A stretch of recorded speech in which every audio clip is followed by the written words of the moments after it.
Joining me now is Glenn Fahey, a research fellow in education policy at the Center for Independent Studies.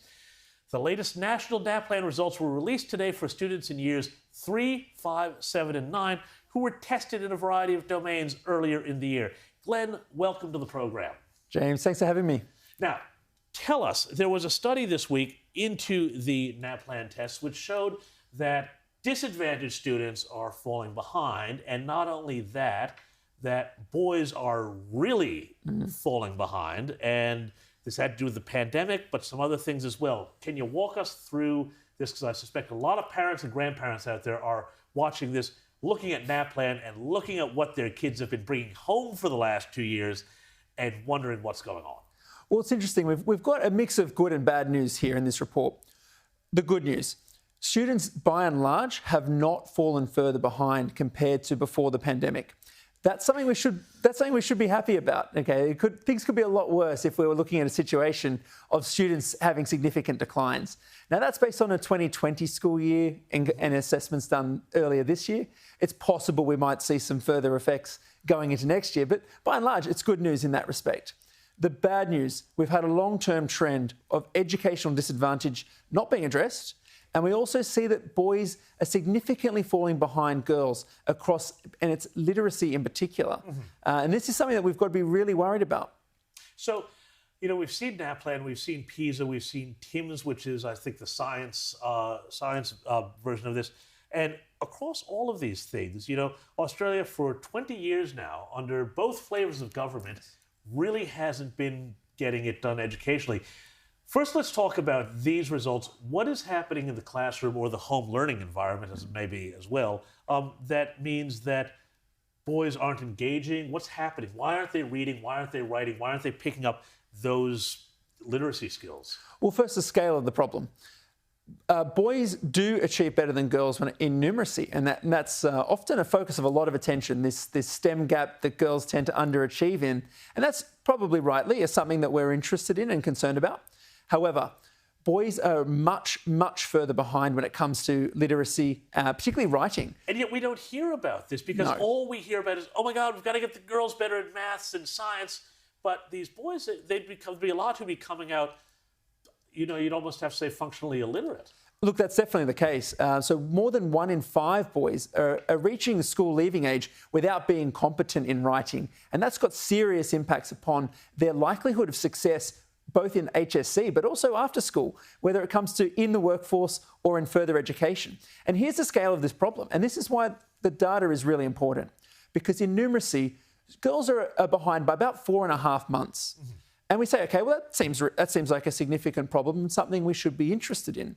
However, boys are behind girls in writing by 21 months by the age of year 9. Years. That's right. Right. And they're about 11 months behind by the time they're in year 9 in reading.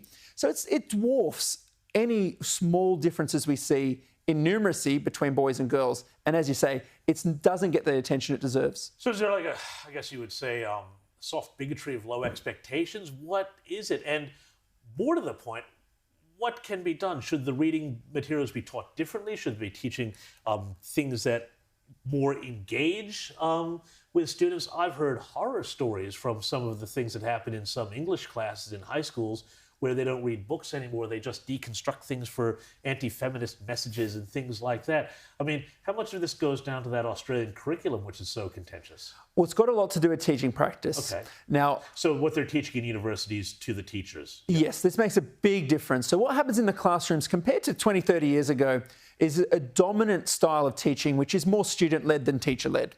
And that has a disproportionate effect on boys. The reason is that boys have more difficulties when it comes to behavioural management and what we call self-regulation, the ability to keep attention spans, those sorts of things. Sorry, what were you saying, Glenn? Oh, sorry, yeah. And what's interesting is these are actually some really important factors when it comes to educational achievement. So is it so you know, there's this whole sort of narrative that we hear that girls are, you know, less confident in the classroom, they don't speak up as much, but does some of this misbehavior, does that almost come from a lack of confidence that boys have about engaging with texts that they may see as feminized, or they may not hold their interest because they have been developed by teachers, you know, colleges that have a different idea of what boys want than what the boys actually, you know, can engage with. Look, it's likely that there's some degree to which that's true, but more what we see is that students who perform poorly in the early years disengage quickly. And so what we often call like engagement enhancers, things to try to make school a bit more fun, a bit more easy, these tend to really backfire when it comes to boys in particular. Really? Okay. Because basically what happens is boys just fall further behind. So they're gimmicks. That's right. So more of those activities where students lead learning, basically boys get distracted much more quickly, and it means they don't actually learn the content. And some girls in those environments do tend to do a little bit better. We've heard some schools, doing things where they separate boys and girls so that the girls are more confident in maths and the science classes like that. Given the way boys and girls' brains develop, and I think girls' brains develop faster in some areas, would it make sense possibly to try classes where you separate boys and girls to see, if some of those behavior issues will play down and also the engagement will rise up? It's complicated. So there's a lot of... It's always complicated. Yeah.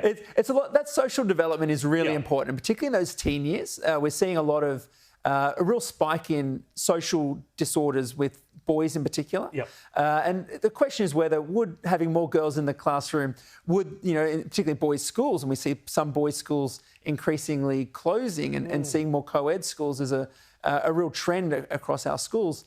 The jury's out on this, but generally what you see is that girls tend to do a little bit better when they're with other girls. Yeah. Boys, it's a bit of a mixed bag. But finally, before you go, I want to ask you, we had a big teachers' strike here last week in New South Wales. What are your thoughts on this? Do the teachers have a case, and I'm going to show my hand here, I actually think that teachers should be able to be earning more money, but on a merit-based case for it. What are your thoughts as somebody who studies this? Is more pay needed to attract the best and the brightest into the profession? Our challenge is not actually attracting teachers. The problem is retaining good teachers and providing an environment where good teachers actually are rewarded for it. So I also have to stress that if anyone cares about the status of the teaching profession, they should also welcome there being a merit-based pathway for great teachers, because there are so many great teachers out there, but most of them get bogged down in a system that rewards tenure, time spent in the school, not effectiveness in the classroom.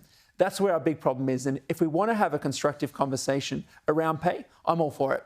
But it can't be one that's money first, results later. Right. Gotcha. Well, that sounds pretty straightforward to me in a pretty complicated area. Thank you so much, Glenn Fahey, for breaking down some of these issues. Glenn Fahey from the Center for Independent Studies. Thank you so much for joining us. Pleasure.